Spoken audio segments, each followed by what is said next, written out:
Maharaja gold and diamonds, toll junction, Edappally, Palluruthy, Thrippunithura, Kalady, Eramalloor, Aroor പള്ളി, തുറവൂർ, തൃശൂർ. നടനും സംവിധായകനുമായ E.A. രാജേന്ദ്രൻ അന്തരിച്ചു. മലയാള സിനിമയിലും നാടകരംഗത്തും ശ്രദ്ധേയമായ സംഭാവന നൽകിയ വ്യക്തിയായിരുന്നു അദ്ദേഹം.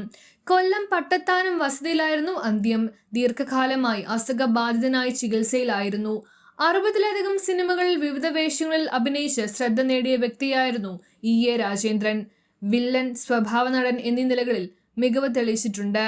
നാടകരംഗത്ത് നിന്നാണ് സിനിമയിലേക്ക് പ്രവേശിച്ചത്. ടെലിവിഷൻ സീരിയലുകളിലും സജീവ സാന്നിധ്യമായിരുന്നു. കളിയാട്ടം, പ്രണയവർണ്ണങ്ങൾ, ദയ, പട്ടാഭിഷേകം, നരസിംഹം, മീശമാധവൻ തുടങ്ങിയവയാണ് ശ്രദ്ധ നേടിയ ചിത്രങ്ങൾ. സംസ്കാരം വെള്ളിയാഴ്ച തൃശൂരിൽ നടക്കും. പൊതുദർശനത്തിന് ശേഷമാണ് തൃശൂരിലേക്ക് കൊണ്ടുപോകുന്നത്.